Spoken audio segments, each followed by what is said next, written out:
ಎಲ್ಲರಿಗೂ ನನ್ನ ನಮಸ್ಕಾರ. ನಯನ ಕುಕಿಂಗ್ ಚಾನಲ್ಗೆ ಸ್ವಾಗತ. ಇವತ್ತಿನ ರೆಸಿಪಿ ಮಾವಿನಕಾಯಿ ಚಟ್ನಿ ಹೇಗೆ ಮಾಡೋದು ಅಂತ ತೋರಿಸ್ತಾ ಇದ್ದೀನಿ. ನಾನು ಸ್ಟಾರ್ಟ್ ಮಾಡೋಕ್ಕಿಂತ ಮುಂಚೆ ನನ್ನ ರೆಸಿಪಿ ನಿಮಗೆ ಇಷ್ಟ ಆದರೆ ಪ್ಲೀಸ್ ಲೈಕ್ ಮಾಡಿ, ಶೇರ್ ಮಾಡಿ, ಹಾಗೆ ಸಬ್ಸ್ಕ್ರೈಬ್ ಮಾಡಿ. ಸಬ್ಸ್ಕ್ರೈಬ್ ಮಾಡೋದ್ರಿಂದ ನಾನು ಹಾಕೋ ಹೊಸ ಹೊಸ ರೆಸಿಪಿನ ನೀವು ನೋಡ್ಬೋದು. ಹಾಗೆ ನಿಮ್ಗೆ ಯಾವುದಾದ್ರೂ ರೆಸಿಪಿ ಬೇಕು ಅಂದರೆ ಕಮೆಂಟ್ ಮೂಲಕ ನನಗೆ ತಿಳಿಸಿ, ನಾನು ಮಾಡಿ ತೋರಿಸೋದಕ್ಕೆ ಪ್ರಯತ್ನ ಪಡ್ತೀನಿ. ಬನ್ನಿ ಸ್ಟಾರ್ಟ್ ಮಾಡೋಣ. 1 ಬೌಲು ಒಣ ಕೊಬ್ಬರಿ, 1 ಬೌಲು ಮಾವಿನಕಾಯಿ ತೊಗೊಂಡಿದ್ದೀನಿ. ಅದನ್ನು ಸಿಪ್ಪೆ ತೆಗೆದು ಚಿಕ್ಕದಾಗಿ ಕಟ್ ಮಾಡಿ ಇಟ್ಕೊಂಡಿದ್ದೀನಿ. ಹಾಗೆ ಈರುಳ್ಳಿ, 1 ಈರುಳ್ಳಿನ ಚಿಕ್ಕದಾಗಿ ಕಟ್ ಮಾಡಿ ಇಟ್ಕೊಂಡಿದ್ದೀನಿ. ಮಾವಿನಕಾಯಿ ಚಟ್ನಿಗೆ ಒಣಮೆಣಸಿನ್ಕಾಯಿ ತೊಗೊಂಡಿದ್ದೀನಿ. ಒಂದು 10 ಒಣಮೆಣಸಿನ್ಕಾಯಿ, ಬ್ಯಾಡಗಿ ಮೆಣಸಿನ್ಕಾಯಿ ತೊಗೊಂಡಿದ್ದೀನಿ. ಹಾಗೆ 1 ಹಿಡಿ ಕೊತ್ತಂಬರಿ, ಹಾಗೆ ಸ್ವಲ್ಪ ಕರಿಬೇವು, 10 ಹೆಸರು ಬೆಳ್ಳುಳ್ಳಿ ತೊಗೊಂಡಿದ್ದೀನಿ, ಹಸಿ ಬೆಳ್ಳುಳ್ಳಿ, ಬೆಲ್ಲ. ನಾವು ಮಾವಿನಕಾಯಿನ ಎಷ್ಟು ಹುಳಿ ಇದೆ ಅನ್ನೋದ್ರ ಮೇಲೆ ಬೆಲ್ಲ ತೊಗೋಬೇಕಾಗುತ್ತೆ. ಇಲ್ಲಿ ನಾನು 3 ಟೇಬಲ್ ಸ್ಪೂನಷ್ಟು ಬೆಲ್ಲ ತೊಗೊಂಡಿದ್ದೀನಿ. 1 ಸ್ಪೂನು ಕಡಲೆಬೇಳೆ, 1 ಸ್ಪೂನು ಉದ್ದಿನಬೇಳೆ, ರುಚಿಗೆ ತಕ್ಕಷ್ಟು ಉಪ್ಪು, ಒಗ್ಗರಣೆಗೆ ಸಾಸಿವೆ, ಜೀರಿಗೆ, ಇದು ರುಬ್ಬೋದಕ್ಕೆ ಮತ್ತು ಒಗ್ಗರಣೆಗೆ, ಅರಿಶಿಣ, 4 ಸ್ಪೂನು ಎಣ್ಣೆ, ಒಂದು ಕಡಾಯಿ ಇಟ್ಕೊಂಡಿದ್ದೀನಿ. ಇದಕ್ಕೆ 1 ಸ್ಪೂನಷ್ಟು ಎಣ್ಣೆ, ಇದರಲ್ಲಿ ಬ್ಯಾಡಗಿ ಮೆಣಸಿನ್ಕಾಯಿ ಹಾಕೋಣ.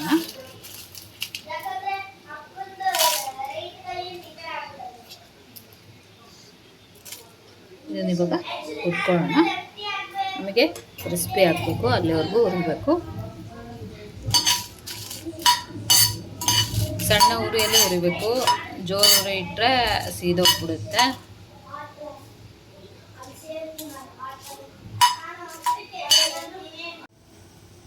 ನೋಡಿ, ಇದು ಇವಾಗ ಆಗಿದೆ. ಇದನ್ನು ಒಂದು ಪ್ಲೇಟಿಗೆ ತೆಗೆಯೋಣ. ಅದೇ ಕಡಾಯಿಗೆ ಎಣ್ಣೆ ಹಾಕ್ತಾ ಇದ್ದೀನಿ.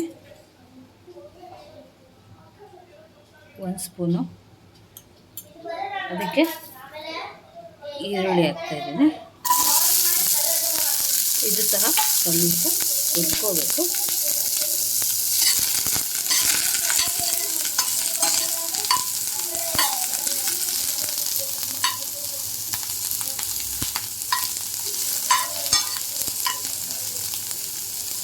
ಇದ್ರ ಜೊತೆಗೇ ನಾನು ಕಡಲೆಬೇಳೆ, ಉದ್ದಿನಬೇಳೆ 2 ಹಾಕ್ತಿದ್ದೀನಿ.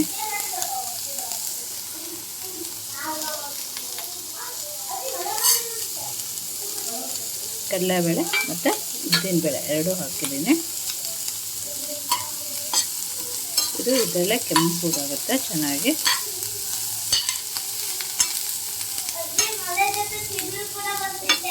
ಇದು ಒಂದು ಸ್ವಲ್ಪ ಫ್ರೈ ಆಗಿದೆ. ಇದು ಸ್ವಲ್ಪ ಫ್ರೈ ಆಗಿದೆ. ಇದಕ್ಕೆ ಮಾವಿನಕಾಯಿ ಹಾಕ್ತಾ ಇದ್ದೀನಿ.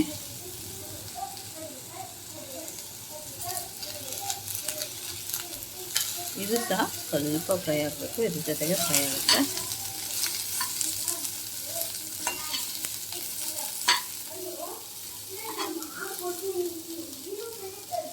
ಇದಕ್ಕೆ ಬೆಳ್ಳುಳ್ಳಿ ಹಾಕ್ತಿದ್ದೀನಿ.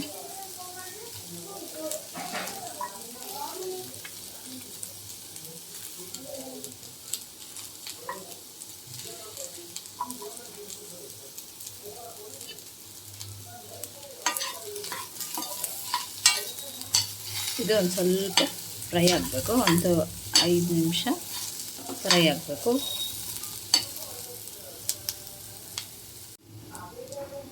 ನೋಡಿ, ಇದಕ್ಕೆ ಕರಿಬೇವು ಹಾಕ್ತಾ ಇದ್ದೀನಿ.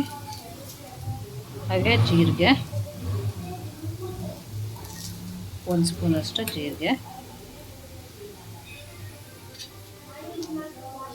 ಒಂದು ಸಲ ಫ್ರೈ ಮಾಡಬೇಕು ಈ ಥರ.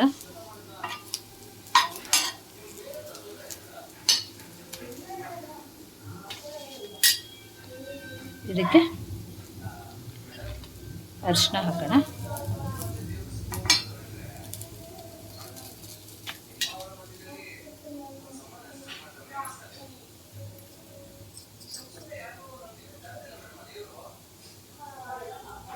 ಒಂದು ಅರ್ಧ ಸ್ಪೂನು ಅರಿಶಿನ,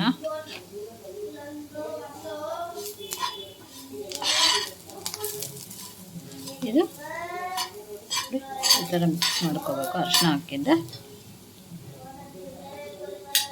ಇದಕ್ಕೆ ಒಣ ಕೊಬ್ಬರಿ,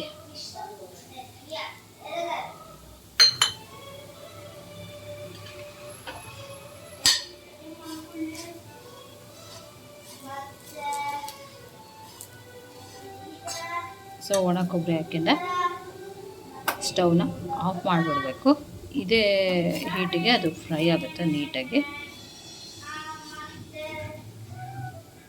ನೋಡಿ ಇದು ಇವಾಗ ಆಗಿದೆ. ಇದು ಸ್ವಲ್ಪ ತಣ್ಣಗಾಗಬೇಕು. ತಣ್ಣಗಾದ್ಮೇಲೆ ರುಬ್ಬಬೇಕಾಗುತ್ತೆ. ಇದು ತಣ್ಣಗಾಕ್ಬಿಡೋಣ. ಒಂದು ಮಿಕ್ಸಿ ಜಾರ್ ತೊಗೊಂಡಿದ್ದೀನಿ. ಇದಕ್ಕೆ ಒಣ ಮೆಣಸಿನ್ಕಾಯಿ ಕರ್ದ್ಬಿಟ್ಟು ಇಟ್ಕೊಂಡಿದ್ನಲ್ಲ, ಇದನ್ನು ಹಾಕ್ತಾಯಿದ್ದೀನಿ. ಇದನ್ನು ಹಾಕ್ಬಿಟ್ಟು ಪೌಡ್ರ್ ಮಾಡಬೇಕು.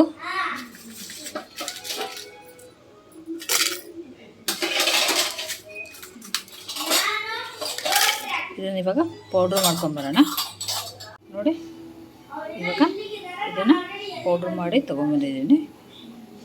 ಇದಕ್ಕೆ ಮಾವಿನಕಾಯಿ ಹಾಕೋಣ. ಹುರಿದಿಟ್ಟಿರೋದಂತೆಲ್ಲ ಇದಕ್ಕೆ ತಣ್ಣಗಾಗಿದೆ. ಇದಕ್ಕೆ ಹಾಕೋಣ. ಇದಕ್ಕೆ ಹಾಕಿ ರುಬ್ಬಬೇಕು.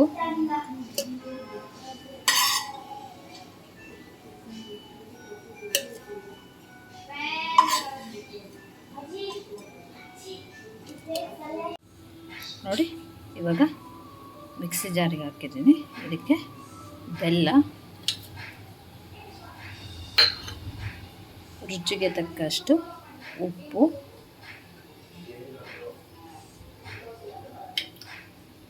ಕೊತ್ತಂಬರಿ,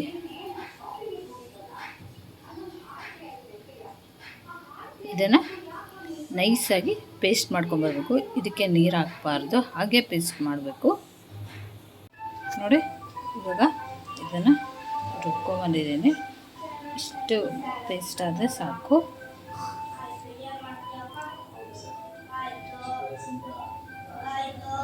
ಇದನ್ನು ಒಂದು ಪಾತ್ರೆಯಲ್ಲಿ ತೆಗೆಯೋಣ.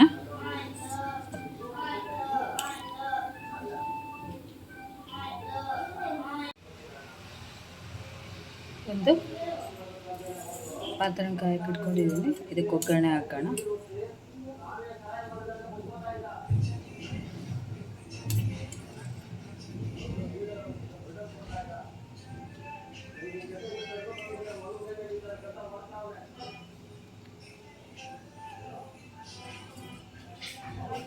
ಒಂದು 4 ಸ್ಪೂನು ಎಣ್ಣೆ ಕಾದ್ಮೇಲೆ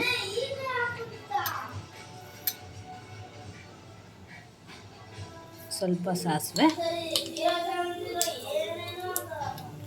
ಹಾಗೆ ಜೀರಿಗೆ, ಸ್ವಲ್ಪ ಕರಿಬೇವು,